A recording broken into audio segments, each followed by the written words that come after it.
అసోం ముఖ్యమంత్రి హిమంత బిశ్వ శర్మ సతీమణికి 3 దేశాల పాస్పోర్టులున్నాయని ఆమె ఆస్తులను అఫిడవిట్లో పెట్టకుండా దాచిపెట్టారని కాంగ్రెస్ నేత పవన్ ఖేరా ఆరోపించారు. దీనిపై హిమంత బిశ్వ శర్మ సతీమణి పవన్ ఖేరాపై కేసు పెట్టారు.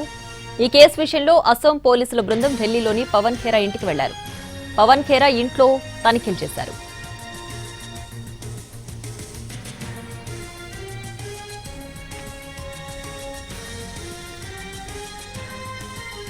పవన్ ఖేరా తనపై తప్పుడు ఆరోపణలు చేశారని హిమంత సతీమణి రిణికి బుయాన్ ఫిర్యాదులో పేర్కొన్నారు. భారత్ ఎటువంటి ద్వంద్వ పౌరసత్వాన్ని అనుమతించదని, కానీ తనకు 3 పాస్పోర్టులున్నాయని కాంగ్రెస్ నేత నిరాధార ఆరోపణలు చేస్తున్నారని అన్నారు. త్వరలో ఎన్నికలు జరగనున్న సమయంలో తమ కుటుంబాన్ని అప్రతిష్ట పాలు చేసేందుకే కాంగ్రెస్ నేతలు ఇలా తప్పుడు ప్రచారాలు చేస్తున్నారని ఆమె ఆరోపించారు.